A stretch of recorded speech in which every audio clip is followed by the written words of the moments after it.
Alright, ladies and gentlemen, so today I'm going to be going over ToA. I'm going to be going over 150 advice and tips, obviously, as you head towards getting your first purple, hopefully on an Ironman or a group Ironman or a hardcore. I'm going to pretty much dump all the knowledge and little tips that I have into one little video without editing, without doing anything fancy, and hopefully you can learn something from this video. I'm going to pretty much go over everything, starting with gear and then invocations, and I'll go over stuff throughout the raid. Now, obviously, there's not really going to be any visuals or cutouts where I'm demonstrating or showing stuff. I'm going to have another video come out where I go over all that stuff specifically, right? But in this video, I'm just going to be giving you general tips, little pieces of information, little piece of advice. So without further ado, let's get into this and let's go over the gear first, right? So for 150 TOAs, you really don't need amazing gear. You can get by with Fighter Torso, Dragon Plate Legs, Dragon Sword, Dragon Defender, Rune Crossbow, Black or Blessed Hide, with an Avas, and then Mystic Robes even, and a Trident, and you can even get by with Ivan's Blast and a Staff of the Ivan, or Ivan Staff. So if you guys would like to see a video where I take all that gear and like level 70 combat stats into TOA and show you what a 1 hour TOA run would look like, but pretty much a guaranteed completion at the same time, I can do that. I have no problem doing that. I already have some videos like that. I've been doing the TOA grind since I was like 70 combats on this account, and that was what pretty much the gear looked like back then. I didn't have the bandos back then. I didn't have the barrows. I didn't have, well, I had this arms robe top, but I didn't have the Masori or anything fancy like that, right? And the number one thing too when it comes to gear is that when you're first learning TOA and getting into TOA, higher defense bonuses pretty much beat attack bonuses all around. That being said, you do not want to bring something like a Crystal Shield over a Dragon Defender because the attack bonuses from this are significant. What I'm more so talking about is stuff like Barrow's Legs versus Bandos Tacets. So if you come in here and you look at Bandos Tacets, you actually lose 3 prayer bonus, 20 defense bonus, all to sacrifice for a +2 melee strength, which at a lot of intervals in the game doesn't even guarantee you a max hit, right? So you're not getting accuracy, your attacks aren't going to hit more often, and if you're wearing these, they're not even going to hit harder unless you're at a threshold, right? A breaking point. So that's something to keep in mind when you're gearing, is that you will find a lot more value out of Barrow's gear than you are from Bandos or any other expensive gear. When it comes to your stab weapon, obviously like a Zamorak, Spear, Hasta, or DHL is preferred. We have both, but you can use a Dragon Sword and it's perfectly fine. My only thing, like the Dragon Sword I found hits just as often as the DHL or the Hasta. The only thing is that it doesn't hit as hard. So I think my max hit with the Hasta is like 40, and my max hit with the Dragon Sword is 37. So again, only 3 max hit. It's pretty incredible actually when you look at the Dragon Sword, the strength bonus. Yeah, so I mean, even look at the stats. Sure, you lose. It's only 7 melee strength, so that's 3 max hit, right? And that's what I'm saying. The Banos test, it's that +2 or +3 melee strength or whatever it is, doesn't actually translate into a max hit unless you're at a threshold. And when you're rolling for an actual hit, it doesn't actually increase your DPS that much to roll a higher number because you're still rolling on a table where there's 40 possible numbers. So unless you had like an accuracy boost and a strength boost on one item, it's actually only like half or a quarter as effective as you'd think it'd be. So a +2 strength bonus is really only translates into like a 1% DPS gain, which in the grand scheme of things, trust me, it doesn't make a big difference. The other piece of advice that I'd give is that having better gear doesn't really translate into anything. I've already said this, but like having the Masori pieces, these 2 Masori pieces, even though I get a significantly higher range bonus with these pieces, like to the point where it turns my Rune Crossbow into basically a Zerite crossbow with no special and less range, the runs are pretty much still the same amount of time. A lot of range throughout the raid, you're relying on Ruby Bolt procs, or you don't need a huge hit to begin with, right? If you're salted, the only big range hit that you ever need to be guaranteed is on the boulders, so you need to make sure your range level and your bolts are high enough to one-shot the boulders on Baba. But other than that, like I said, gear doesn't make a huge difference. The one thing that really, like, even melee with range, I'll MVP on, see, this guy wants to duo, he's asking me in Spanish, um, but the one thing, and I'm muted, so I can't even respond to him. The one thing when it comes to range is that you're procking with ruby bolts. I MVP all the time when I'm in. Well, I wouldn't say all the time, but often enough to mean that like range levels and range gear doesn't make a huge difference. Like I said, a lot of it's RNG. On average, my group mates do MVP a lot more than I do, but I do get MVPs here and there, right? They're 99 range or 93 and have significantly better gear and stats too. So that's something to keep in mind. The only thing that really makes a huge difference is magic. Uh, See, this guy's asking me duo, but I'm muted, so I can't even say anything. Um, I'm just gonna hop world so he doesn't feel bad. Um, but with magic, sorry, I keep getting off task. With magic upgrades actually do make a huge difference, and more specifically, magic level.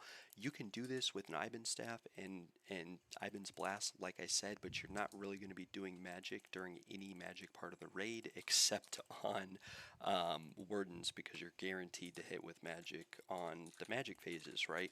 But you're just not going to get hit super hard. So you're going to have to go through like 4 specials. It's going to be a long, draining, exhaustive fight, right? But what I will say is that like the difference between 99 and 79 magic between me and my group mates with us having the exact same gear is that they do like 100% more damage. They hit 40s instead of 25s.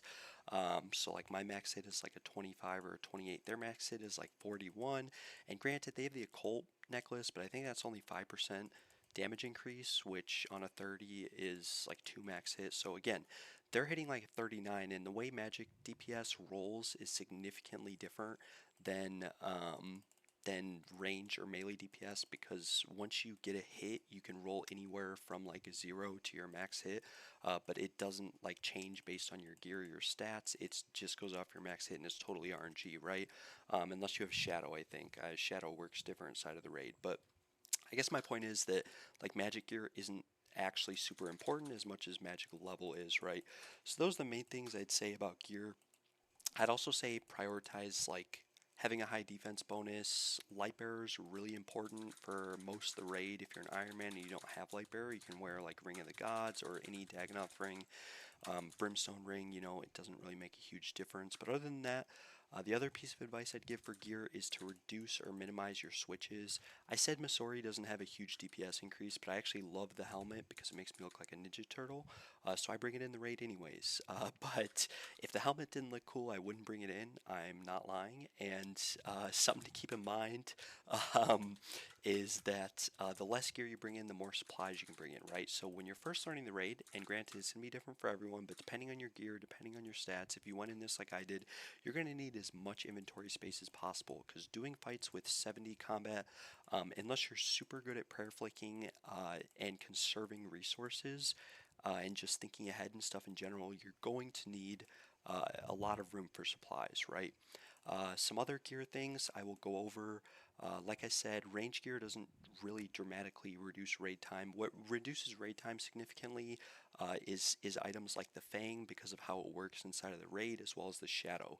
A Shadow will cut 10 minutes, 20 minutes off of your entire raid time. Same thing with Fang. So, like having amazing gear and stats isn't really necessary because once you get the items from the raid, you're basically stuck behind like an iron curtain or like a wall.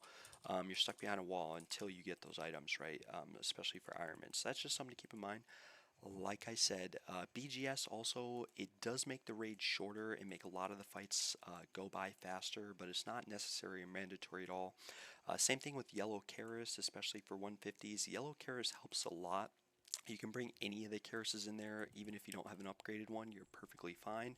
The yellow Karas, if you're bringing this in, I would recommend just bringing it in with like 1 or 2 brews for Akkha so that you can make sure you're full health before the last phase and on the last phase.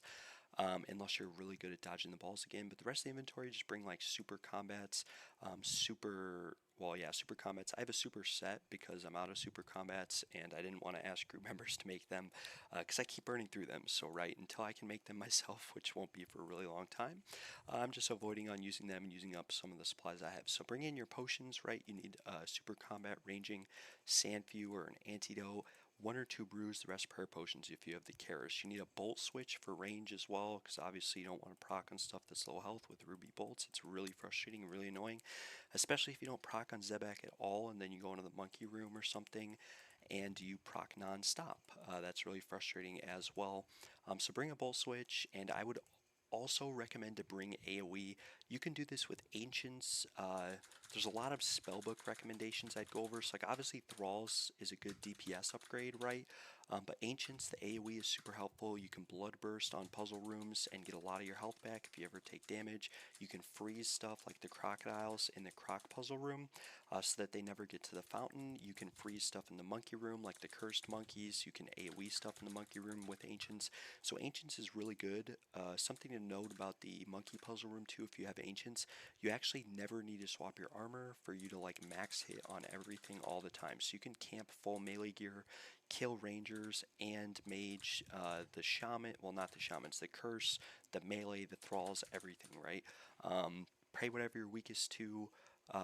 Like I guess in that scenario you'd pray mage, right, or whatever. Kill whatever you can or whatever you're strongest against, and then just tank whatever your highest defense is against, right? So that's something to keep in mind. Let's see what else. Special attack weapon, obviously, yeah. If you don't have the yellow Karis, I guess I forgot to go over this, just bring in, and again, this is going to be different for everyone. You got to find a comfort spot or a sweet spot.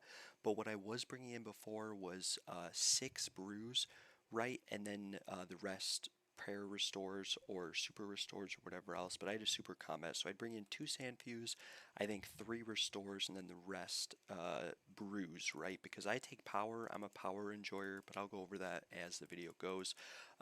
So that's just, you know, me personally, what works best for me, etc. So now that we pretty much went over the gear, again, just to highlight everything, minimize your gear switches. So I would say run in with 4 gear switches per thing. Maybe you have a 5th for one spec. For example, mage, I'd highly recommend bringing the Mage Arena 2 cape. So you have like, this is your 4 item or 5 item mage switch, or 4 item, because pretend this Masori mask isn't here. Then we have our 4 item range switch, right? And then we have our 5 item melee switch because we swap off the Unholy book, which is actually really good, by the way. Don't sleep on this unless you have like a Book of the Dead or an Arma book, because if you have a Book of the Dead and Arma book and you're bringing Thralls in, you can use Book of the Dead for range, or for mage, and Arma book for range, right? So that'd be your offhand swap. But again, every swap you bring in reduces the amount of supplies you can bring in. The other thing for gear, like I said, bring AoE, whether it's Ancients or Chins. Bring Thralls if you can. You can bring a rune pouch, even on the normal spell book, and bring like Bind or something, or Snare, or whatever the spell is, Entangle. Yeah, this one here, Entangle, you can use this on a lot of the rooms, like the Cursed Baboons, it's just not going to be AoE. And then, like I said, also with the gear, better gear doesn't necessarily mean that the raid's going to be faster or easier. A lot of it depends on how you handle the actual boss fights. Obviously, Zebak is going to take a lot longer if you're 60 range using the Adamant crossbow than having this setup. But if you're like 80 range, like the difference between having 80 range and 99 range isn't massive on Zebak, because a lot of your damage comes from procs half the time. And yeah, other than that, let's go over the invocations really quick. And again, invocations for everyone are going to be completely different. Everyone is basically going to come into this raid and learn everything different. Everyone's going to have different comfort zones, different things they like. I'm going to go over the invocations I like for 150s. So I really like Hardcore Run because if you're dying, I personally feel like it's just not worth losing the unique chance. Everybody makes mistakes, but if you're making a lot of mistakes and dying frequently, just lower the invocations, get more comfortable with the mechanics, try invocations on like a 50, so turn everything off but the invocation you want to learn, and go in there, knock it out, and once you feel comfortable with it, move on. That's why I have like 80 entry mode completions, right? Because as a group, we went in and we tested probably 30 different variations of invocations and ways to do the raid with every puzzle room. And so we basically, you know, came down to a science of what worked best for us. And what works best for us isn't necessarily what's going to work best for you. For example, you might find a lot of easy points from Walk the Path and enjoy doing harder bosses with different mechanics. But for 150, I would probably keep this off. So anyways, Hardcore Run. On a diet, if you're doing entry modes and just learning, you can actually turn this off. And bring food into the raid instead of brews. If you've ever noticed on like a level 50 or a level 100 that you're only using 1 or 2 brews over the course of the whole raid, minus what the Helpful Spirit gives you, then turn this off and just take Sharks in. It is going to throw off a bit what the Helpful Spirit gives you, but personally, I always take power and then life, so my supplies are always the same between each raid. Um, the next thing, Kephri invocations, I wouldn't recommend more overlords for a solo, especially with lesser stats and lesser gear. It's actually really difficult. And you have to, it's just less AFK. It makes the fight harder. You can trap stuff, range it, mage it, but again, it's just frustrating. Why would you go through that? Blowing Mud is free on a solo. I don't think it does anything on a solo. I don't even know why it's here. Uh, it's like meant for non-solo raids. Aerial Assault again is pretty free for a solo, but if you like struggle dodging the bombs to begin with and the kamikazes during the intermission phases, then I'd probably stay away from this. And I wouldn't turn Medic on either. I would stay away from these two, like I said. They make the raid significantly longer, especially the Kephri fight. And they just, yeah, make it difficult. Something to know with Aerial Assault is that I don't think you can have this turned on and go into the last phase of Wardens, soaking one side of the obelisk, because I think it turns Kephri's attack into a 3x3 on the last phase of Wardens, which I wouldn't ever put myself through that. So I've never even experienced that. I don't even know if that's how it works or not. So the next 3 invocations are for Zebak, not just a head, arterial splay, and blood thinners. You're actually going to notice that on Zebak, these invocations only really heal him and deal damage to you, like that's maybe 20 to 30 damage over the whole raid. You can actually flick your prayers and dodge the attack entirely if you get used to it, which I'll go over it when I go in there. And then the little blood orbs that spawn, the only time it's really going to kill you is if you have upset stomach on and get a wave spawn at the same time, right? But Zebak's pretty easy if you keep upset stomach off. Something to note on Zebak, which again I'll go over when I get in the raid, is that every time Zebak shoots acid, the stone patterns and the jug patterns are pretty much always the same, meaning that there's only a set number of rotations. Once you've done this raid enough times, you kind of know what I mean. You're not gonna like go into the room and get a jug stone pattern that just makes you go, what the fuck is this? And you absolutely cannot do the raid and have to leave the raid. So upset stomach is once you get comfortable with the actual jugs and the rocks, you can turn this on and it's really free. I normally play with this on, but my groupmates don't like it, so to avoid having to go back and forth between completely different Zebak fights, because this really changes the fight, I just keep it off of my solos now. Akkha, I convinced my entire group to never use invocations for this on a 150. I personally hate these invocations too. Stay vigilant. Like, it's just frustrating and stressful. Feeling special can be difficult. I don't know. I'm sure 1 or 2 of these are probably free on a solo, and I'm just missing it. But yeah, all the Baba invocations are also pretty free. Boulder Dash, I think you need a blowpipe for. I don't think you can do it with the Rune Crossbow. You could probably do it with the Magic Short Bow. I don't know for sure though. So yeah, but it makes boulder skipping a lot harder. The rest of the invocations are super easy. You just absolutely have to remember that Mind the Gap is on. But you'll notice a lot of the time on Baba that Mind the Gap, like you're going to get a rock on the left side of the room and a rock on the right side. So as long as every time you're on a side of the room that doesn't have a rock, you stop attacking the boss and just get to the rock, you'll never die from Mind the Gap. And then Wardens, you could also turn Mind the Gap off and turn on Ancient Haste.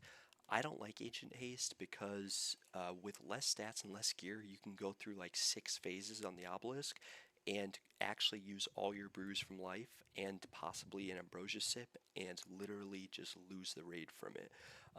I guess you could cheese it with the Kara Spec and Liquid Adrenaline and not worry about that, but for 10 points, it's just not worth it to me.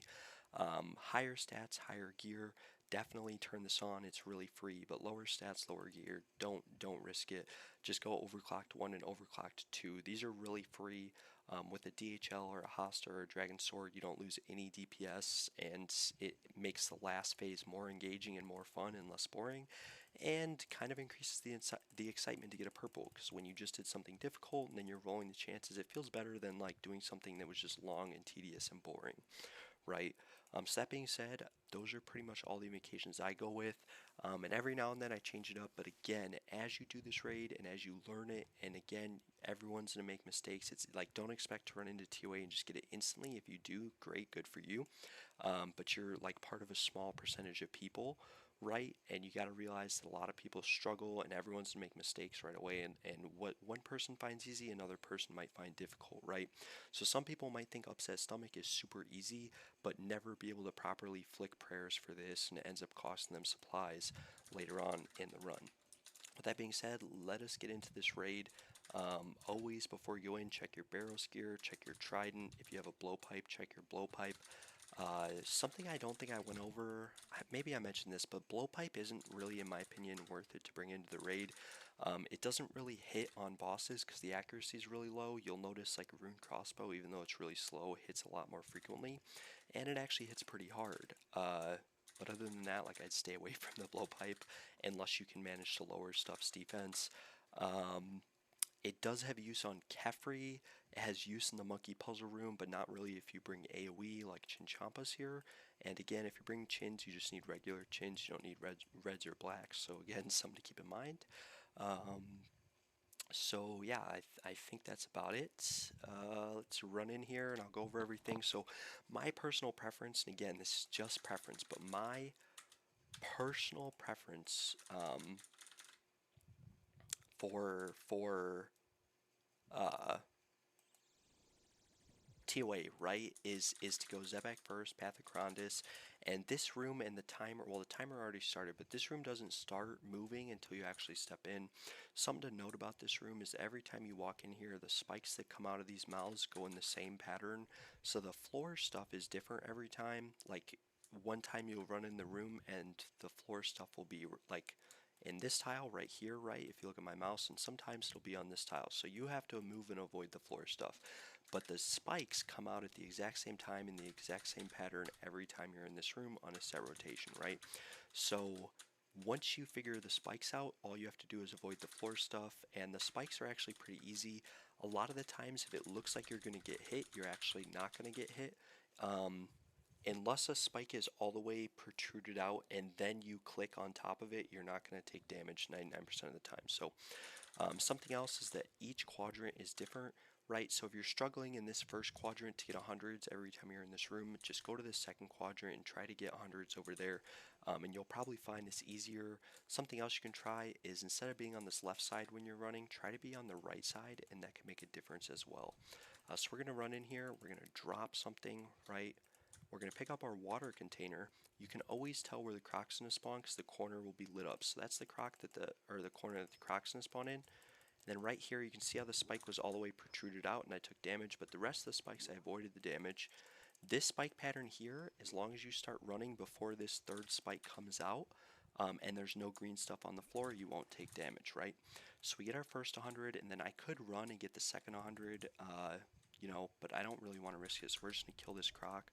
A little note, like I said, you can freeze these guys, you can snare them, you can also stand in front of them, and you can block them from getting to the palm tree, right?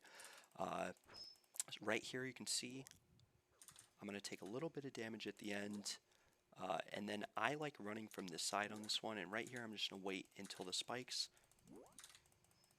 and I might take damage here, and I'm not, right? So I missed that third spike protruding, but I waited like 2 extra ticks, and I managed to get through because, like I said, all the patterns are different. It just takes time to learn them. There's a pattern where the first spike comes out, and then the second, then the third, and then the fourth, and then the fifth, and then they all go back in, right? There's a pattern where the middle one comes out, and then the 2 end ones come out. There's another pattern where the 2 end ones come out, and then like the 3 middle ones come out.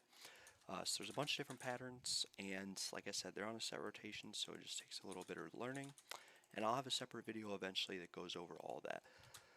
Heading into Zebak, always remember to pick up what you dropped on the ground in this room, if you dropped anything on the ground. Sometimes, like, I know I won't use all these prayer potions, I just brought them just in case, because sometimes you can get really bad RNG. So, yeah, sometimes I keep an open inventory space, especially on duos and trios. I always keep 2 to 3 open inventory spaces, so I don't have to waste time dropping stuff, pulling out the BGS, and all sorts of stuff. Little note about Zebak. You can BGS spec him for 20, I believe, defense total. I wouldn't recommend healing up before this fight or using restores or anything like that. Like right now, I could double brew sand fuse, so I have anti-poison, and so that I get restored and then ranging potion, but I'm just not going to do that because it's a waste of brews. The reality of Zebak is that this is a fight where you should be able to get through it without taking any damage, only using prayer sips, right? So that's our goal. So I'm going to run in here. I'm going to drop a potion, put on my BGS, try to spec him once, maybe twice. If I get low on health, right, and I'm talking 10 to 20 health, I can put my Karis Partisan on and spec.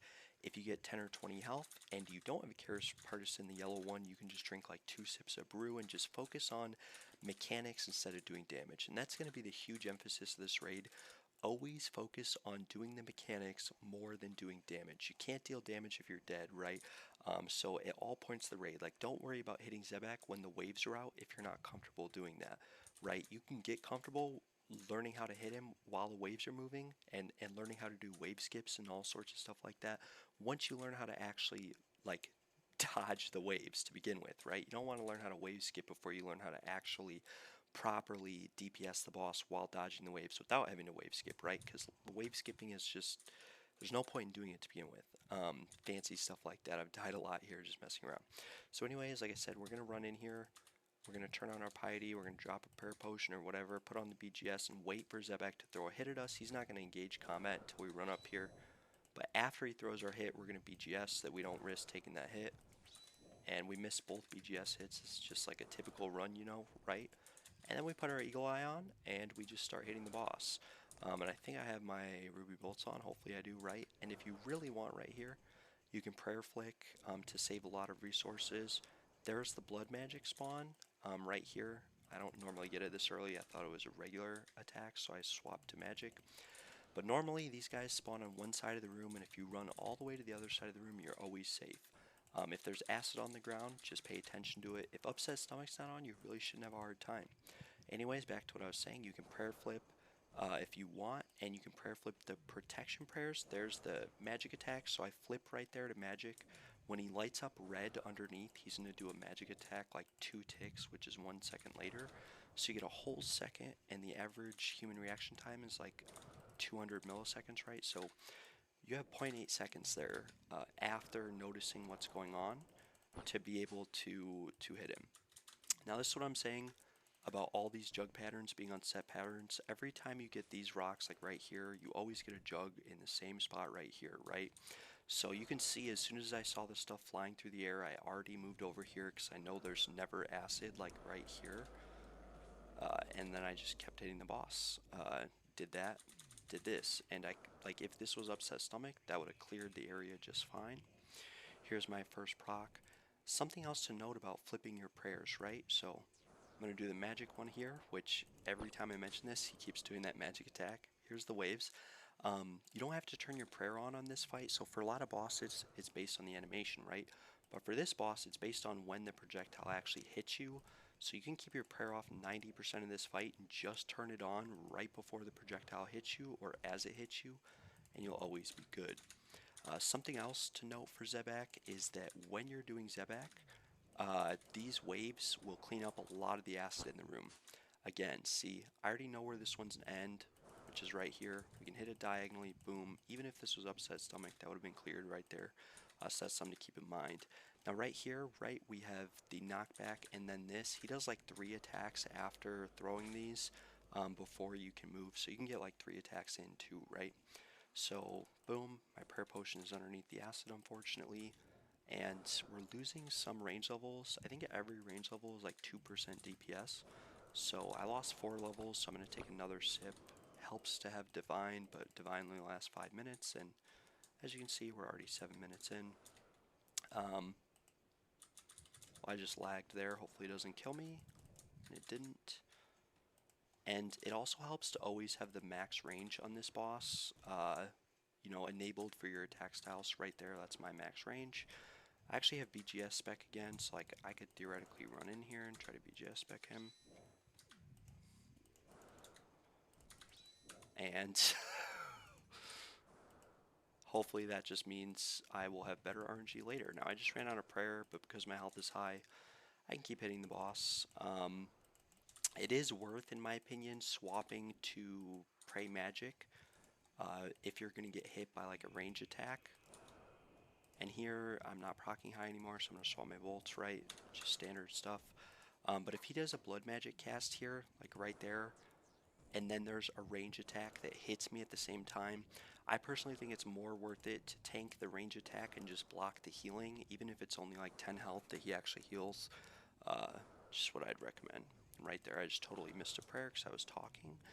Right now I'm paying attention to my prayer to see if I have to take another sip or not, which it looks like I'm going to have to. It is what it is. Keep hitting this guy as long as I don't lag out in DC like I did before. I should be fine. I guess there's always the potential that it does happen more and more frequently every single day. I wouldn't flip it right there to tank that attack if that was like the healing magic attack, right? And the reason why is because I die from the attack, so that's something to keep in mind. I almost tanked a melee hit there. That's another tip or piece of advice, right, that I can mention. Don't walk up like to that point of Zebak. There's his healing. It's kind of frustrating, but I couldn't flip to dodge it without taking damage. So there's Zebak. We got through the entirety of Zebak, and like I said, this fight is just focus on not using any supplies except prayer potions and restores. Make sure your ranging level is up. Dodge the mechanics, and that's about all there is to it. Now these jugs right here, normally when the jugs spawn and you get the rocks, I try to find the closest jug to a rock in the most practical pattern. And I also tend to look at stuff diagonally. So like I wouldn't hit something diagonally from this tile over here all the way like to this tile right here, which I'm pretty sure is diagonal. Yeah, so this is a straight diagonal line, right? But I wouldn't do something crazy like that. I would like hit something diagonally from here to here, right?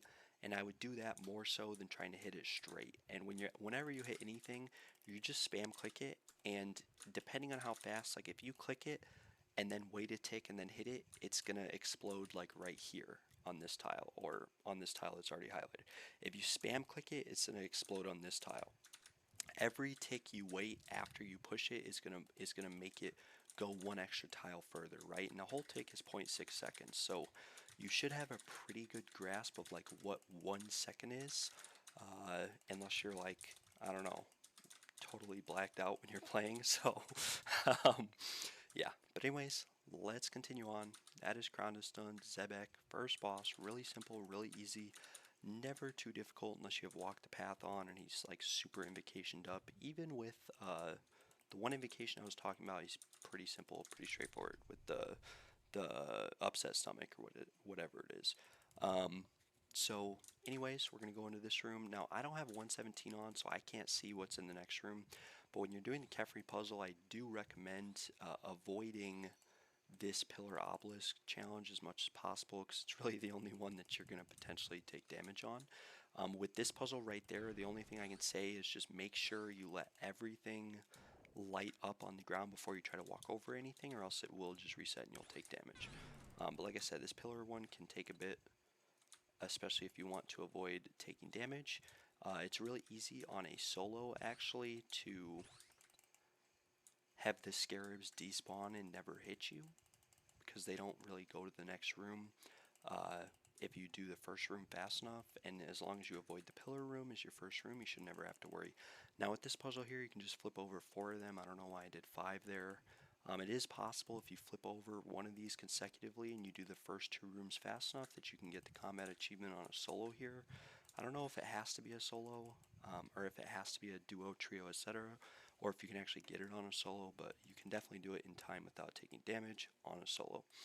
This is going to be like 1 minute 10 seconds though, just because it's a lot of running back and forth right here, so just something to keep in mind. I also just ran out of run energy, which is another reason why I avoid the pillars puzzle, because it just drains your run energy. This one right here is just all walking.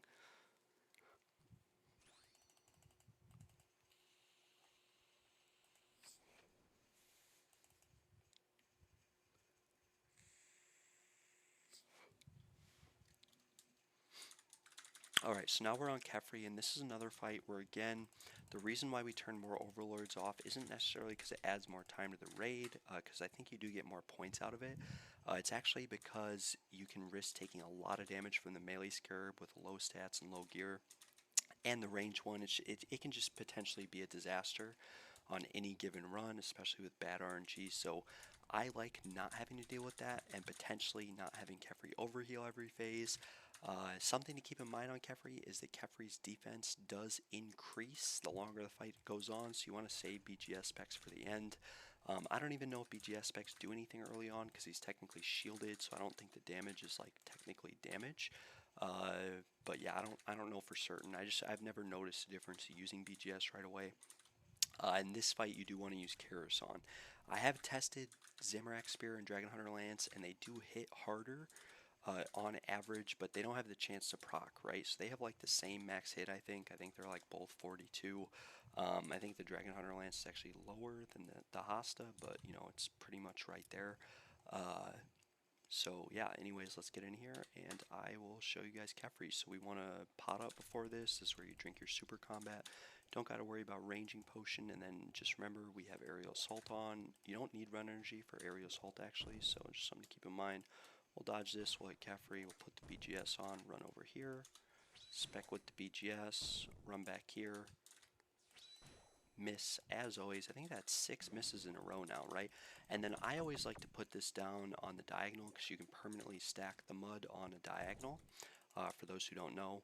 So if I can manage to hit here, and again, I would focus on moving after you see the shadow pop up, because if you move before then, which I'll do right now, right, so even though it made the noise and it did the animation, it's going to wait a second and it's going to follow me, right? So don't go based off the animation and the noise. Now with the Agile Scarab Invocation on, I would recommend killing 3 of these. It's going to save you prayer points later in the fight, because you can turn your prayer off after the second intermission if there's not a whole lot of these guys out. It also helps make sure your health is high going into the mage phase if you're not praying. So yeah, here's another diagonal knockback. It's good that my DPS sucks, so that I can show you guys this. Because like on a duo and a trio, we do this before we even get the eggs. But when I do this on a solo, like I always get knocked back and stuff like this. So anyways, like I said, more overlords isn't on. We want to avoid that damage. Always best to avoid damage. And then we kill this guy here. And this is where our Sandfew is for, right? So we drink our Sandfew now. You can also be on the Lunar Spellbook, and you can use Cure Me, right? Which I was doing that for a long time actually, and it's pretty good. I just tanked that hit on accident, but this is why we have the Karis Partisan, the yellow one. I can just pop this on and heal back up on these guys at the cost of prayer points. And I just lagged out again, so it's unfortunate. I hope that doesn't happen on Wardens. So Kephri overhealed, and there's nothing I can do about that. It is what it is. You're going to use more supplies on Kephri, by the way, than you are on Wardens. I'm going to turn my Pray from range off here. Again, this is why the Barrel's Legs and the Bandos Chestplate are good over Fighter Torso and like Tacits. You get such a high defense bonus that you can like permanently tank these guys. Even though there's only 1 out right now, you can tank up to like 6 without ever taking damage. Beyond that, there's just the chance that they're going to hit you for 5 every tick and you'll eventually run out of health. Now you can see I got a bunch of them, right? So I'm going to turn my prayer back on, because I don't want to be low health going into this next intermission phase, like I was saying. We're going to put the BGS back on. Wow, this thing is not hitting. I'm going to save the spec, so I'm going to spec again out of the second intermission, and then in the last phase too. And I might spec twice in the second intermission because this is just a really slow kill, right? But this is why we bring all those prayer potions in, because after this boss, it'll be half the boss is dead. So as long as you can, like I said, avoid using supplies. Akkha and Baba are harder. You're going to have to use supplies on them. And that's what, you know, we save the supplies that we don't use here for. Because, like I said, I like to take power from the helpful spirit, but it's going to be different for everyone. And again, you're going to find different cover spots, especially for like whatever your gear and your stats are. Everybody's different. So now we're going to the second intermission. Right here, this is where things can get scary. You have this mage scarab and then the melee one, right? And the way that the mage one works is that if you hit him for above a 2, see how the floor is lit up right here? As soon as all those tiles light up around that mage, he will launch an attack that's going to hit you for like 60 no matter what. So you want to swap to pray mage. But if you can manage to hit him, and this is where things get like really confusing, right? If you can hit that scarab for more than 40 damage or above 2 damage 3 times, he will teleport away and it will reset his attack. And he will always teleport over here. So that's why you'll notice sometimes that you hit that scarab like twice or 3 times and then he teleports away, or sometimes you just hit him once and he teleports away. That's why it's based on how much damage you do to him. If you hit him hard enough or hit him enough times, he will teleport away and reset his attack, because he's meant to be like, it's like the metaphorical representation of a glass cannon.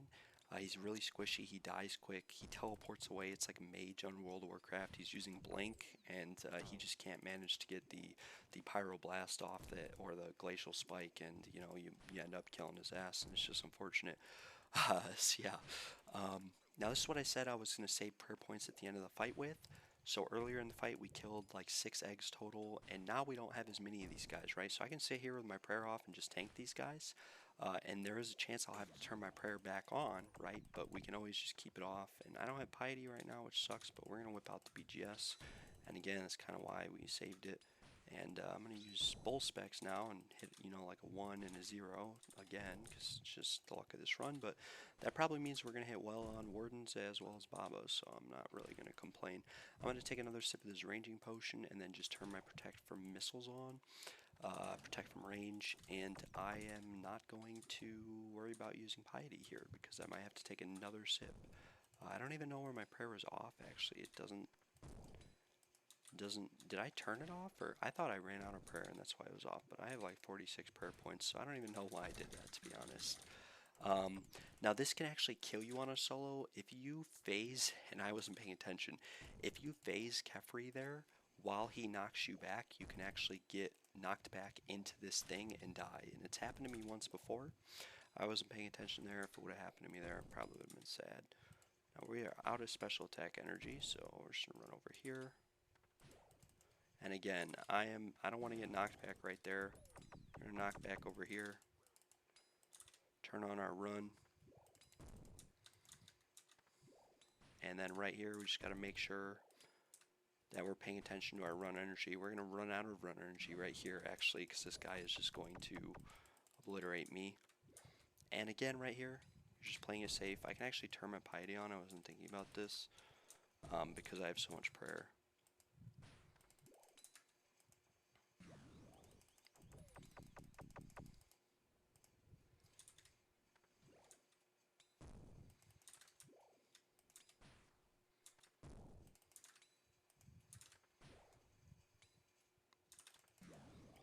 And yeah, this last phase, and I don't know if this is blowing mud or what, but he's going to use that a lot, and he's going to use it really fast. And so we probably don't want to waste a whole lot of room in the room, but there's Kephri for you guys, and that was a really long kill. Normally I kill Zebak and Kephri with this gear and these stats at about 10 to 12 minutes, I want to say. And then Akkha can take a bit longer, as well as Baba, and I normally finish the whole raid in about 40 minutes, but because I'm kind of explaining things and going over things as I go, it's going to be a bit different. So anyways, let's evaluate. So we finished Zebak and Kephri, and like I said, the main thing with those 2 bosses is to just focus on mechanics, not taking damage, and not using any supplies. So after having finished those bosses, right, we can look at our inventory. Any extra supplies like these combat pots and stuff we have right here, you can put into this deposit pot right here and they'll go straight to your bank. A lot of people don't know this. My group didn't even know this until we had over 100 KC, right? So we're going to throw those back, and then we're going to check out what the Helpful Spirit has for us, right? Life and power are always the same on a 150, and it's always going to be with, on a die activated, you're going to get 2 salts and liquid adrenaline from power, and then your life is going to have 2 crystal scarabs, 2 ambrosias, 5 restores, and 5 nectars, right? Your chaos is always going to have a variable amount of stuff, so you could have 8 brews, 1 salt, you could have 4 brews, 4 restores, 2 salts. There's a whole lot of variations. You can see right here I actually have a salt and a liquid adrenaline. And basically, the way that I'd break down the helpful spirit is that for wardens, you absolutely need life, especially if you're not comfortable with the raid and you aren't comfortable with the last phase of wardens, right? So life is absolutely mandatory. So what does that bring us down to for earlier on? We need salts, right? We need salts for warden. We need them for Akkha. We need them for Baba. Not so much Baba as we do Akkha and warden, in my opinion, but salts are pretty necessary. Unless, of course, you have the yellow Karis, then it kind of devalues salts a little bit if you just bring like combat potions and stuff in, because you never have to worry about brewing yourself down. But for not having the yellow Karis and just in general, power is the best because you get what is it, 32 minutes of salts, 8 minutes each, 16 minutes, 32 minutes of salt. So if the first two rooms only take us 10 minutes, you can imagine that the last three, I mean, average wardens is about 10 minutes. And then average Akkha and like average Akkha is maybe 10 minutes total for puzzle and boss. Baba is like 8 minutes, so 18, and then 10, that's 28. So you'll always have enough salts for the entire rest of the raid if you take power. And you also get a liquid adrenaline for the Warden's fight, which is going to make 2 or 3 downing Wardens significantly easier than not having liquid adrenaline, especially if your gear and stats aren't the best. You're going to have to do like 5 or 6 downs, which is going to be really frustrating. Even though you get more points, it's just higher risk to die, much longer, much more stressful, much more annoying, right? So this is why I say it's really important for the first 2 rooms to not use supplies, have all your potions right so that you can take power here. It can be really scary to take power at first and not get these supplies, but again, you're not really going to need these ambrosias or these scarabs for these bosses at all. You can take life, but like again, every time you brew yourself down, you're going to have to restore yourself back up. The ambrosias you're going to need for wardens, I wouldn't recommend taking life twice. You could take life and then chaos, like if you think you might die on these and you just want the ambrosia or extra supplies. I guess you could take life and then take like something like this chaos for wardens, but again, it's pretty RNG. If you get a chaos that has 2 salts in it, like a stack of 2 smelling salts, you can actually always almost take that. The liquid adrenaline isn't going to make like a huge difference more than having like 5 extra brews and restores would, right? So if you get 2 salts in your chaos, you can take chaos. Otherwise, I'd take power 99% of the time. And that's exactly what we're going to do, and we're just going to let this sit in our bag. We deposited everything that we don't need or won't need into the bank, which obviously, like I said, we're taking salts. We don't need combat potions or ranging potions, magic potions, bastion, combat, etc., whatever, super divine, anything like that. We put all those back in. We just have our prayer potions, our Samfu. The Samfu we're going to need for the monkey puzzle room. Obviously, we take a 4-dose Samfu, and 1 dose is for Zebak. 1 is for Kephri, and then 2 doses are for the monkey puzzle room. And if you get poisoned beyond that and you don't have the yellow Karis, you're kind of screwed. But the monkey puzzle room, which we'll go over in a minute, kind of is one of those puzzle rooms where eventually you just learn the patterns and you learn how to just stand still and brute force your way through everything and manipulate a little bit of things, but you really shouldn't be getting poisoned.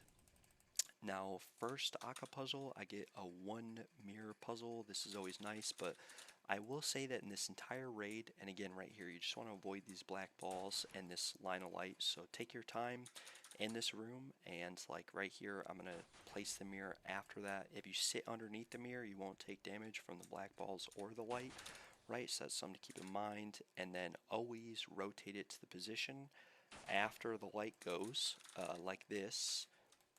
And the RuneLight plugin really helps here. I guess that's something I didn't mention, but you really need RuneLight plugin for this entire raid if you want to save yourself time, unless you just enjoy learning the puzzles and want to do them freehand. But anyways, as I was saying, one of the most frustrating things about this puzzle room is that it's almost always, and it looks like right here, I might be able to pull off a 2 down, but with the rune pickaxe, it's almost always a 3 down, and it's just annoying because it's only by like 3 health. And a dragon pickaxe is like a 1 down with 85 mining. It's just kind of dumb that the only pickaxe that actually makes a difference in this puzzle room is a dragon pickaxe, and it's really difficult for Iron Man to get. And it's even more frustrating for me because I have like well over 1,000 wilderness boss KC, and I still don't have a dragon pickaxe, right? So I have died hundreds of times, not just to the bosses, but to PKers, and been through a lot of frustration. And I really refuse to do Calphite Queen or King Black Dragon. So it's just, yeah, one of those really annoying grinds, and I get reminded of it every single time I'm in this puzzle room. We did manage to get a dragon pickaxe, but again, I'm not 85 mining, so it does 2 down stuff, but we give it to the guy that's 84 mining to boost with it and hit 20s all day on this thing. But it is possible to 2-phase it with a rune pickaxe, it just sucks. And then if you have the yellow Karis, like the big thing, thank God I 2-phase this. The big thing with this room is to just avoid taking damage. The reason why we take brews is for the boss fight itself and not for before then, right? So keep that in mind. Don't take damage in this room, especially if you're running with a setup like this. If you have 6 brews, it's fine, but otherwise don't. So now we're on Akkha, and Akkha is pretty easy too. Akka's really not that bad. I'll go over Akkha as a whole pretty much right here. So basically, when you first enter the room, Akkha will always attack with melee, right? And then you're attacking with mage. The thing is, if you have mystic robes or even arms robes, I mean arms robes help a lot with the defense bonus, but because he's attacking with melee and you have like no defense in mage, and mage gear typically is weak to melee, what it means is that he's going to do a lot of damage to you when you're sitting in mage, right? So if you have the yellow Karis, you want to use this early on to recoup from that so that you have special attack for later. You want to brew yourself back up, otherwise make sure you're salted for this fight. And it really helps to kite Akkha around the room and to avoid him hitting you at all on every magic phase. So some people like butterfly him and do this fancy stuff. I don't do that. I just run him around the room until the shadows spawn, and then I swap to my melee gear and I kill the shadows. And the reason why is because my melee gear is my highest DPS, so I'm going to kill the shadow the fastest. And the other reason is that it's my highest defense, so I'm not going to take damage like I normally would if he was attacking with magic. So that's something to consider. I gotta make sure my gear here is fine, so we gotta swap all this stuff around. And then the other thing is he goes from attacking with melee and you having to attack with magic to him attacking with range, you having to attack with melee. So you guys are going to see the rotation I go in, but it's a pretty easy rotation, and I just run him around the room and I play it safe. I don't butterfly. Once I get through the first shadow, I just do the fight as normal, and there's nothing more to it. I would butterfly if I knew how to do it perfectly. I just don't, and to be quite honest, it's only a 150, so I don't think it's necessary. So anyways, we're going to turn on Mystic Might, get in here, and we'll see how it goes.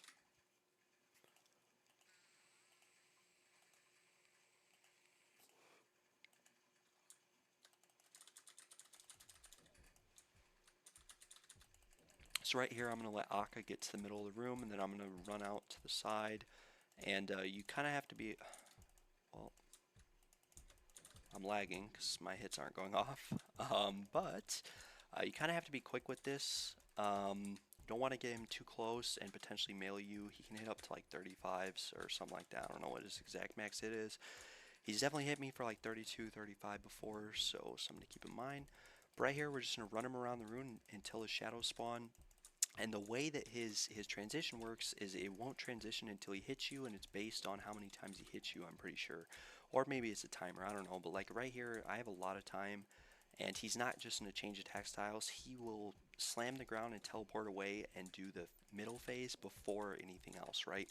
And everything every time he slams the ground and teleports away, so like right here, I got the shadow spawn, boom, there, and then he teleported away. So now death, lightning, I can put my mage gear back on, death, lightning, ice, fire. I can put my mage gear on to hit this, and then put my melee gear back on. And this was not intended. I just wasn't hitting at all. But anyways, we're gonna put this gear back on. Pray from range. Well, he's still magic for some reason. I've never seen that before. But we're gonna kill this thing. Normally, when he teleports away or slams the ground, he changes his attack style, but he didn't do that here, so I'm gonna have to tank some damage, unfortunately.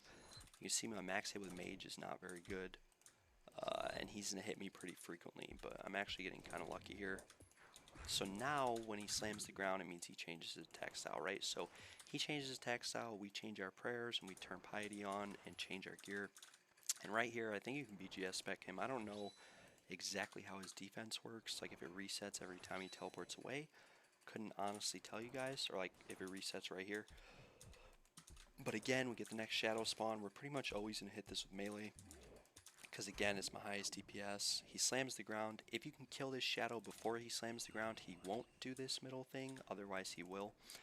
So when he comes out, he is going to be range because he swapped, and we want to make sure our Ruby Bolts are on because he's still high health. So we're going to turn Eagle Eye on, protect from magic, and then just start hitting the boss. And hopefully I can proc here since I didn't proc on Zebak. I think I only procced like twice on Zebak. But it was a pretty long kill, so that's kind of bad actually. So yeah, we'll keep hitting this guy, make sure our prayer is topped off. There's the proc we were looking for, and here's the transition. Hit this, and then swap our bolts. And this is what I say right here. Boom, he's back magic. We can actually start hitting this thing with melee, again, just to avoid damage taken. If you had a shadow or something, like I would, obviously hit this with the shadow here. But otherwise, we're just going to hit this with melee. It's also very likely, like right here, you're going to see he's going to change in like the next 2 attacks or 1 attack. Yeah, this attack right here. And again, this is something where the more you do this fight, you just get used to the timing. I knew he would change to melee before I could kill this shadow with magic. So I just camped melee, and then even after I was done killing it, I just sat melee because I knew it wasn't worth switching to magic for 1 hit and then changing back. The other thing too, if you don't kill this shadow that spawns fast enough, they do special attacks every now and then. And the special attack can actually hit you super hard, right? So you don't want to get hit by the special attack from the shadows. Make sure the shadow's dying quick. That's another reason why we use melee to kill the shadow instead of range or mage, is because I can actually pretty much guaranteed kill it fast enough. And you never want your health to be like below half just in case that happens. Now again, we have the swap here again. I wasn't paying attention to the timing, but we're just going to keep hitting the boss. Ruby bolts are off. He's going to move on my next hit. So right here, he's going to move. And this is based on health percentage. So on certain percentages of health, he'll change. I just ran out of prey there. Hopefully that doesn't go through. It didn't. Now he's going to swap. Fire, death, and you're not going to get a special attack during this, I don't think, unless you have like feeling special on or something. So we don't have to worry about not doing enough DPS there. We just want to make sure we actually hit it, because I think it will do a special attack right after. Now he's on mage right now, and I wasn't paying attention again, so back on mage, and again, he's going to start really trucking me here. We just want to lower his health a bit so that I can finish him off once he changes back to melee. We want to make sure our prayer's up. And then we also want to brew up. So I could Kara spec here, but I want to save my Kara spec for that last phase. There's that special attack in. So again, we're going to use this whole brew here. Make sure our prayer's good, all the way restored, put on our melee gear, and then push him into the last phase. And the reason why is because now we have the Kara spec. I know he only has like 128 health here, but if you get really unlucky with orbs or just your hits, like I just got hit right there, I wasn't paying attention. Looks like the rest of these orbs are pretty good. Also on a solo, every 3 times you hit Akkha, he'll teleport away. So sometimes turning Thralls off here is better, because Thralls can just hit the boss for like 1 damage. Same thing, like I wouldn't DDS the boss here, because if you hit like an 8-8, he's just going to teleport away, whereas you could hit like a 40 with the DHL or a Hasta or even the Karis Partisan. That's something else to keep in mind with the yellow Karis Partisan. You do get, make sure your prayers are turned off after every fight too. But with the yellow Karis, you do get 25% increased accuracy to targets below 25% health. So sometimes whipping out the Karis will actually guarantee you to hit better, like on the last phase of Wardens or right there on Akkha, than having a different weapon. I haven't actually ran the numbers and compared it with Hasta or Lance. In my opinion, Hasta and Lance are still a bit better, but they're actually just about the same and on par.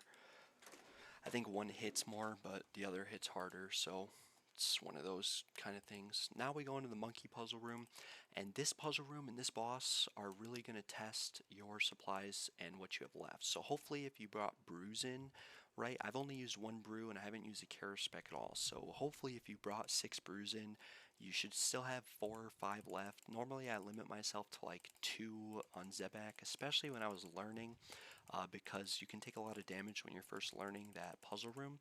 So I'd limit myself to 2 for Zebak, and then like half of 1 for Kephri, 1.5 for Akkha, and then 2 for this whole monkey puzzle room. You don't really take damage on Baba, even without red Xing. The bigger threat on Baba is this puzzle room right here. It's twice as long as the fight on average. And yeah, it's just frustrating. But the Rune Light plugin again helps. It's going to tell you what spawns in every wave. It's going to be different if you're on a duo or a trio. There's going to be more stuff that spawns. It'll just be higher numbers. Like for example, on a duo, you get 3 brawlers, and then you get 2 throwers and 1 mage, I believe, and then you get like it's 1 or 2 shamans and then 3 brawlers. So the numbers are like increased by 50% basically for a duo or something like that. Um, but on a solo, it's really easy. The brawlers are weak to mage, the throwers are weak to melee, the mages are weak to range, the shamans are weak to range and mage, I believe, but primarily range. Volatiles, just drag them over to shamans and stuff if you can. So basically, the other way that this raid works, or this puzzle room, is like for wave 1 there's 2 brawlers, right? Wave 2 isn't going to happen until you start killing stuff on wave 1. Same thing with wave 3, right? So I think on a solo you actually have to kill both brawlers before wave 2 happens. But like on wave 5 you're not going to get wave 6 until you kill at least like 2 of these guys. So you can selectively choose stuff, you can pay attention. Once you get the 2 mages and the 1 curse spawn, you know your next wave there's going to be a volatile, so you just pay attention to where and when it spawns, right? And then you can drag it over to something like the shaman, which typically have high health and take a while to kill, and just summon thralls. If you can't kill the thralls fast enough, then what they do is they spit acid at you and does magic damage. So, you know, it can be frustrating to learn this room and difficult, but I'm going to show you guys how I do it, and again, for everyone it's going to be different, but this is how I personally do this room. I start with my mage gear on. You can also go for a setup like this. This is what I was doing for the longest amount of time. I was just putting a tri-breed gear setup, so I would mage like this, right? Because you still have a magic attack bonus, like with Fire Cape, right? And these guys have like negative magic defense, so on the magic, like the brawlers, you'll always hit them with this setup. You have high defense, so you're not really going to take damage from magic, range, or melee. So a tri-breed setup can really help, but avoiding the tri-breed setup is going to make the actual room go a lot faster if you actually just commit to attack styles and just pray right? So you guys are going to see, I'll show you. I'm going to come in here, right? You don't need to pray melee because they're melee and you can kite them. And there's usually one that spawns here and one that spawns here. So I'm going to wait for this guy to spawn here. Boom. This other guy's in the corner actually. And then the next wave we get a thrower and a mage, right? So I can put on my range gear, which has high mage defense. I can kill the mage while praying range, right? Make sure my ruby bolts aren't on, and then I can put on my melee gear and I can kill the thrower. And then the next wave we have shamans and brawlers. The only damage that comes out on this wave is melee, right? And you typically want to kill the shaman first, because like I said, he will attack with magic after he summons 4 thralls, and then if you kill a thrall, he'll actually stop. So right here, boom, and then I can actually use chins if I want here. I don't normally, this early on, I save them for later. But we'll use chins. There's a thrower next to me, so I can pray this. I can hit this guy, drink a sip of prayer, pay attention to your prayer, and then like I'll just show you guys. So see, I have negative magic attack bonus right now, and I'm still hitting these guys. The cursed baboons are weak to mage as well. So boom, you can see I one hit that guy. So it's more so the attack style you're using and the weapon you're using than it is anything else. So we get vents, right? We have this mage over here, so we're gonna kill this mage. I could have brought that volatile to something if I wanted. We kill the mage, and then we kill these range guys. We have a shaman there. Shaman's high priority. It's always high priority. And it's because, like I said, they can attack with 2 different styles, basically. So we have the thralls. Now we have another magic. So I can pretty much leave this cursed baboon and just sit in this corner. We have volatiles right here. We also have a floor thing, right? So, boom. I drag those over to the shaman. It's going to kill a lot of stuff in the process, right? Put my chinchampas on for this. Mage here. Boom. We turn this on. We have another volatile coming. Turns out I couldn't do anything. We have a shaman over here, right? So we hit the shaman, and then we can put our chinchampas on. And as long as we hit the thralls, it's also going to damage these melee guys because it rolls off the thralls defense and not these guys defense, which is a bit different, I think, with ancients. Because when I use ancients and I try to burst stuff, it doesn't work the same way. But anyways, these thralls are less of a threat than these cursed ones can be, depending on, like, I don't know, having to run around the room, if I want to kite volatiles, all sorts of stuff. So we'll take care of Um, the cursed baboons first. Now we have a bunch of cursed baboons and I always mess up my inventory here. A bunch of cursed baboons and this shaman here, right? So we're gonna kill the shaman first, like always, and we can kill this this baboon thrower. It's not like the end of the world. This is the last wave. You always know it's the last wave when you get more than one volatile. So like right here, I'm gonna let this volatile come here. I just got poisoned, and this is why we bring the Sandfew in case it happens earlier on. Like right now, when I'm not gonna heal the poison. And pray up here. Just pray melee so I don't take damage. But this is Venom, so it's just going to go higher and higher, right? But it gets cured at the end of this room. I don't want to stand on top of that. But it gets cured at the end of the room, right? So I can just kind of tank through this without wasting 2 sips of Sandfew, which is like 20k gold. Something else, a really good tip, and this is Zebak and this room in general. If you step next to a tile and then click across from it, you're always going to avoid what's in the middle. It's a really important mechanic for something like Callisto or RTO, where you have to avoid traps on the floor. They're one tile, so you have to run on top of them. It's also really useful for this room and Zebak, right? Because if I need to get to this tile right here, you know, I can just click like this while standing here. But again, you have to be completely stopped and then run over, right? So just something to keep in mind. I'm going to end this puzzle room before I die to poison. So there's the end of the puzzle room. We have health, prayer, etc. So right here, I'm pretty sure the optimal move is probably just to care spec and then regen my prayer. I have plenty of prayer potions. I could brew here, but I'll be fine. The other thing is that with 2 doses of salts, you can actually salt in the middle of this puzzle room or before it. So you get 8 minutes of salt. This puzzle room took 4 minutes. I guarantee you Baba's not going to take 4 minutes, at least with this gear and these stats, and even lower gear and lower stats usually takes like 3 minutes at most. So you can like salt at the start of that room and be fine every single time. I'm going to salt right now because I forgot about salting in the middle of that room, and I normally do. We're going to make sure our non-ruby bolts are on, and then we're going to go into Baba right with our melee gear. I'm going to wait a second. Actually, it's already back up. I wanted to make sure I had spec for Baba. So we're going to BGS Baba, although I'll probably miss again, and so you guys can see that BGS really doesn't even make that much of a difference. But we'll run in here, turn our Protect from Melee on, and hit another 0. And again, I don't red X Baba at all. You can red X him, and there's a lot of tutorials and a lot of guys out there, but I'm going to show you guys right now that you really don't have to. So there's the shockwave. Dodging it with the invocations on is the same as without them on. As soon as you see Baba's character kind of glitch or lag to the side, you move or you start moving. And then right here, he drops these. We have monkeys, and so like ideally right now, you want Baba to be lower health so that you don't have to tank too much damage and let these guys open all the sarcophaguses. But these monkeys, like, they're not really going to shred you apart on a 150, even with less gear. They will do some damage, but nothing like absolutely brutal. This is what I was talking about too. When you have Mind the Gap on, you tend to get pretty much always get these rocks where it's one on each side of the room, right? And I just DC'd again. This is bad. Right here, just make sure our prayer's up. And again, we're going to get another boulder on this side of the room, right? So Mind the Gap 99% of the time is just really easy because you just sit next to the boulder. Do not click Baba as he jumps because you will actually take a ton of damage. You'll die from Mind the Gap, I mean, because your character will follow him to the middle. Now these guys actually open like every sarcophagus here, and this is not ideal. I should have boulder skipped twice already, but I wasn't confident about it. We really want to avoid this left side of the room since there's all of this sarcophagus stuff over here. We'll boulder skip here.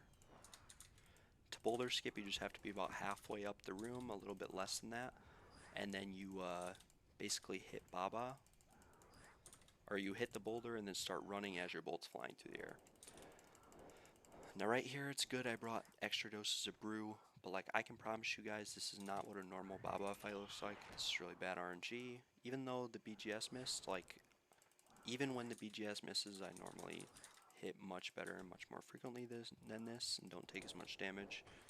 He's actually going to jump again soon. Here's the next slam. So he's going to jump soon, and then we don't have to worry about minding the Yap anymore, but we do kind of want to stay away from, again, that left side of the room and those lava spawns. Normally normally that part of the fight doesn't last that long. So right here I might be able to boulder skip, and I was, and like right here, if you need to recollect yourself, you can. Right, so anyways, we're gonna hit Baba. Make sure my prayer is actually on. And then I am not going to BGS him again. I'm gonna keep my care spec just in case I need it. And I'll keep my prayer up a little bit too, or keep paying attention to it. Thank God those monkeys got smacked by the boulders, so I don't gotta worry about them. That boulder there will hit you for like a 65 on a solo. I have died to that before too, so just I've died to pretty much everything and anything on all the invocations across the entire raid, so yeah. But like I said, this fight's really simple. Baba's hit me for like maybe 100 damage the entire fight, and like I said, this is a bad RNG fight for Baba. This is really bad RNG. Like normally he's dead twice as fast. Even if BGS misses, you hit him pretty much 90% of the time with a stab weapon, even Dragon Sword, so this is kind of rough.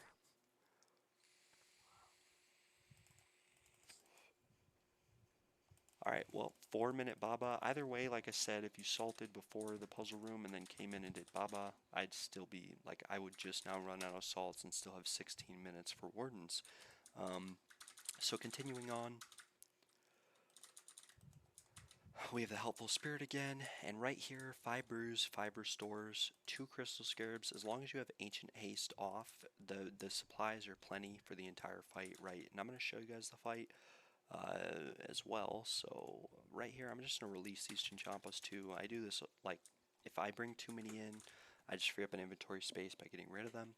Right here, we take life, and we organize our bags, and we make sure everything's good, right? So we got to make sure our magic weapon, magic switches are good. So I have my 5-way magic switch here, or did I messed up? Bad, but whatever. And then we have our 5-way range switch, right? So our switches are fine. We just have to make sure, actually 6-way range switch. Ruby bolts aren't on. Make sure this is good. And then with the supplies, what I typically do is I pull out my ambrosias right away. Every time I'm not using a salt, I put it back in the bag except for this part of the fight. So I pull out my scarabs, my ambrosias, and then my adrenaline and my salts. And then I pull out just like 2 brews and 2 restores, and that's about it. And the reason why is so that when I'm grabbing something like BGS, the items that go into my inventory are next to each other, so I don't have to worry about that. Now, if you have BGS, you can spec on the obelisk, you can spec everything. If you don't have Bofa or Shadow, I really wouldn't recommend maging or ranging this. I would just recommend using melee, right? So I personally soak this left side, which makes this guy never melee you or chase after you. It does make the last phase of the fight harder because Zebak randomly attacks you, whereas Akkha is on a set rotation. It's every 4 attacks, Akkha changes. Whereas Zebak will just randomly shoot stuff at you, but I'm pretty sure like if he uses a magic attack, it's similar to Ohm, where it's more likely to keep using a magic attack. Because you'll find a lot of the times he'll attack you with magic for like 4 minutes straight, and it's easier. But there's like it's easier to die too if he just constantly throws random stuff at you. So anyways, we soak this left side again. That's also because there's the Kephri thing. And I really don't know if it starts shooting 3x3 things at you in the last phase of Wardens if you don't soak this side, right? So anyways, we're going to get in here. We want to make sure our DDS is up here too. You can 2-phase this if you're lucky, but I don't think I can 2-phase it on a solo with my stats. But the way that you 2-phase it is you have to spec it 5 times with a DDS and then BGS hit it, or like a lance hit, and then you have to have like 10 DDS specs for the second down, and you'll get a 2 down. So you have to be specking the entire time basically and be able to make sure you're hitting it 100% of the time. I'll try to do it, but I'm not always very good at it, so yeah. We'll start this fight by talking to Osmumton. We're going to drink our liquid adrenaline right now. We can also nectar up and then pop a salt and drink the liquid adrenaline and put the BGS on and then begin the fight. And we'll stand over here to soak, and we'll hit him like twice or 3 times with the BGS, and hopefully I can actually hit. And this will lower his defense so I can actually hit the thing. And then we'll pay attention to this. Like, none of the orbs are hitting it right now. It's not charging up. It's going to take a second to start charging up. So right now, this one's going to start charging up as soon as this one finishes charging up, or like around there. And that's exactly what it's going to be like. Now right here, every time I take damage on this fight, especially right there, like right after the red UFOs come out, I brew back up. You're going to see my salts are going to restore my stats by the time I can start hitting the boss again. So something to keep in mind, and it's just always good to be at or above full health on this entire fight. And the reason why is because it gives you less chance to be specced out. So you're going to notice, like, as soon as this obelisk thing comes out, right, I'm going to pretty much, and again, I just took damage, so I brew myself all the way back up to over full. But every single time this guy hits me and I drop below a green health bar, I'm going to brew back up. And that's just the reality of doing raids with less stats, especially like 70 HP when I started.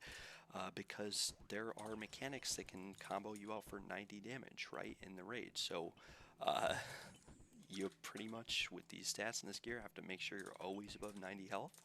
And that you don't die.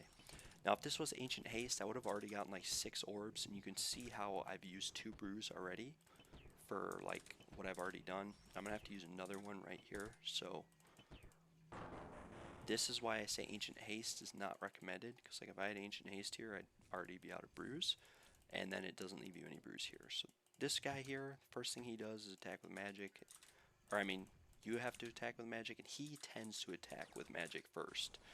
All of his attacks are based on sound and animations. It's like right there where it goes cha-ching, that's always a range attack. So every time you hear that, before you even see the attack come out, you can already pre-range. Now right here, I'm taking damage, right? Well, I just missed that prayer. This thing right here, you can just run over the top of it. You'll always be fine. Just be confident. That's the range attack. So we pre-range, and then right here, we're getting low on prayer, right? So we'll pop a Crystal Scarab. And we also want to pay attention to our liquid adrenaline, because we want to make sure we have our liquid adrenaline going when we actually down this bad boy. I didn't mean to drink the restore there because I forgot I used a Crystal Scarab.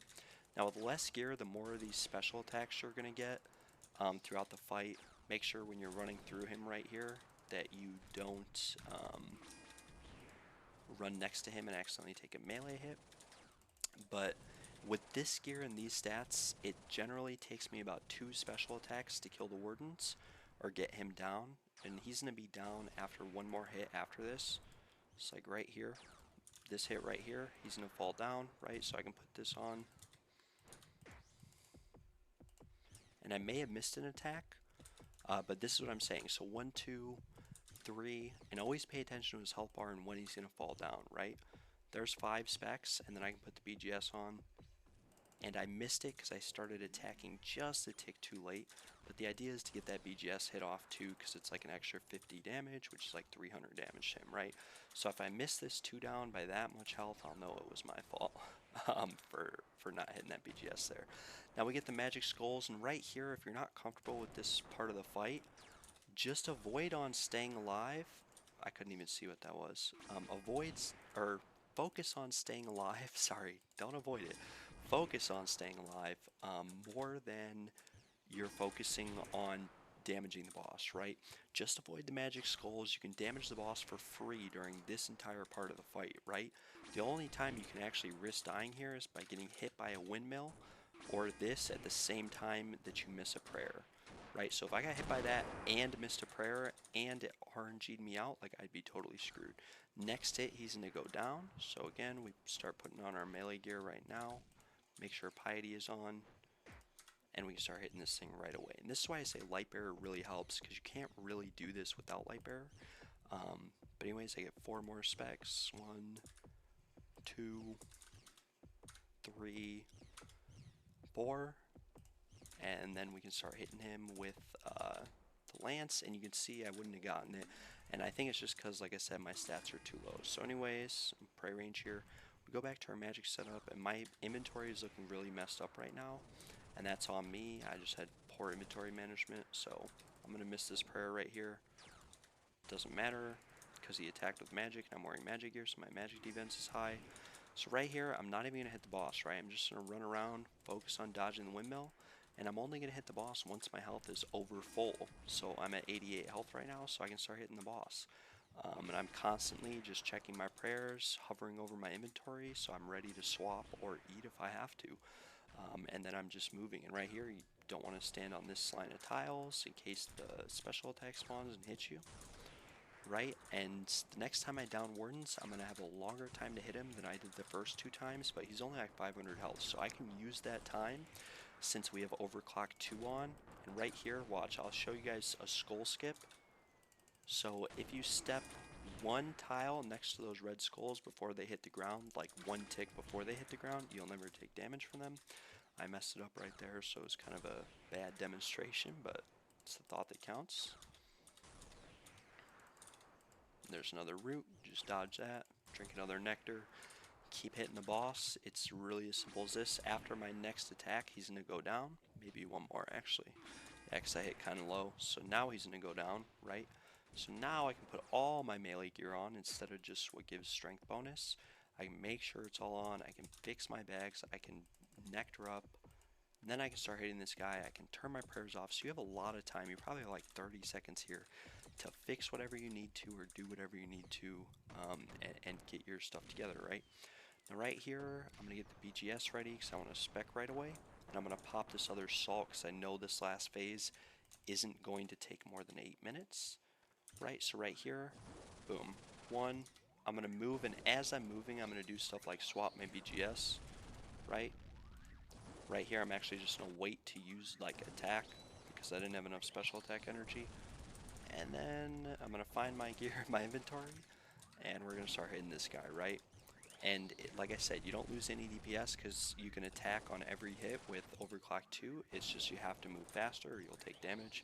It doesn't do more damage or anything like that, it just makes it go faster, right? So even if you make a mistake, you should be able to recoup easily. And that's what that last brew that I have is for, is if I make a mistake, right? And I have 3 crystal scarabs to carry me through right here. I don't have to worry about prayer at all. I have 2 ambrosias too. So for example, if I plan on using my Kara spec in the last phase, which I really don't, I plan on BGSing. But if I did, I could pop an ambrosia and be a full prayer. I could pop crystal scarabs. Like, there's just so many options right now. And that's why it's important to focus on, like I said, doing mechanics and just staying above full health and not wasting ambrosia in the second phase of Wardens. I think if you don't use ambrosia, like, the #1 thing that's going to kill you from here on out in the fight is if you can't kill Wardens fast enough in the last phase for how much ambrosia you have, right? 4 sips is always enough to finish the last phase for the most part. But 3 sips sometimes isn't enough. Same thing, like 2 sips isn't always enough. If you're not like hitting, if you're getting really bad RNG on the last phase, you can get really screwed over, right? So you just want to avoid that. And that's why we avoid using these ambrosias, but we put them in our inventory just in case, right? And that's the important thing to remember. So right here, we get the skulls. Zebak almost always attacks with magic first, so as soon as he spawns, you can just turn Pray for Magic on. We hit the skulls, and you can see right there, like, he just first attack magic, and then you're going to see he's an attack with magic majority of the time, or I would say for a while before he swaps, and then he's in a camp, whatever he swaps to, being range, and then go back to magic randomly, right? So this one is, you got to pay more attention to it than the Akkha one, because the Akkha one is just on a set rotation, just like the actual fight is. But yeah.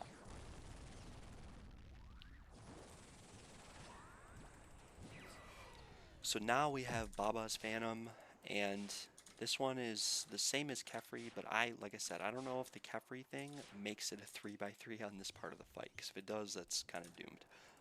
But anyways, like, once this guy spawns, and I messed it up right here, but you really want to be on this tile to the right, is going to help, and there we go, there's the range. But it's going to help to be on that tile so that when he drops a boulder, you can just move to the tile to the left. But the rest of this fight, like, his boulder will never overlap with a spot that you have to run to on the floor slams, so there's nothing to worry about here. I just DC'd again. It's unfortunate. But like I said, it'll never overlap, so you really don't have to worry. And right here, I'm going to pull a brew out of my bag, because I lagged there, I didn't mean to take that damage. And I'm just taking hits and I can't open my bag. This is unfortunate. Alright, there we go. We got it. Alright, well it doesn't help if I immediately take damage. I am actually really lagging here, which isn't preferable, but be fine. Now we're going to get one more skulls, and then we're going to have to do a little bit of damage, then we're going to go into the last phase, right? So I don't skull skip or anything like that. Still lagging a bit. Whatever. It is what it is.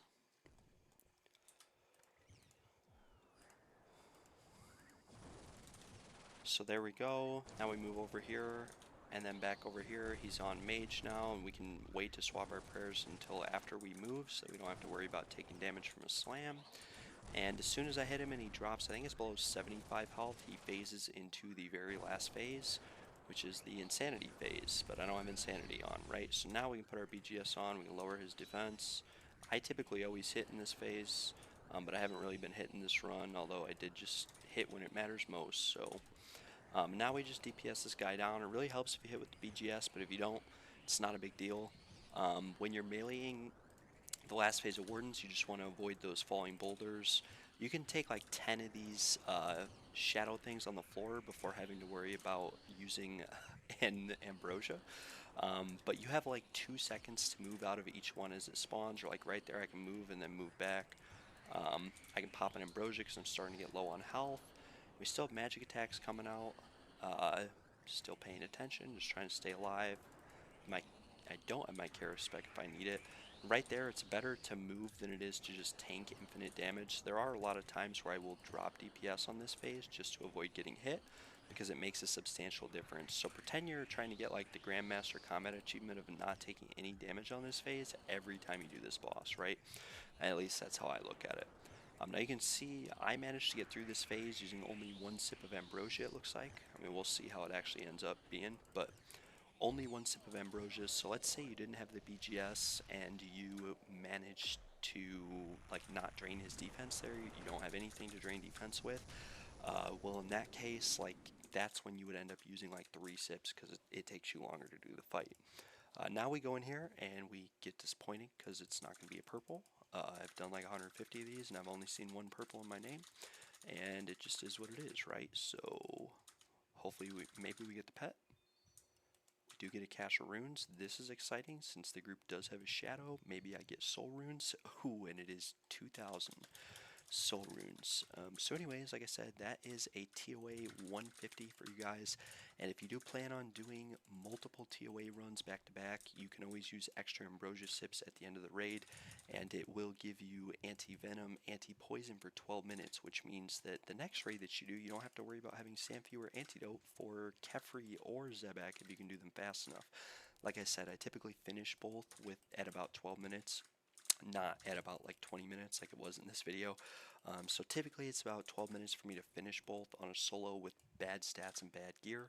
And it's like for other people I know it'll be 6 minutes or 8 minutes, but 12 minutes is about how long it takes me, and that's how long you can get a protection, right? So every time before you leave the raid, just take a sip of ambrosia if you still have it, and that way you can take the benefits that come with it.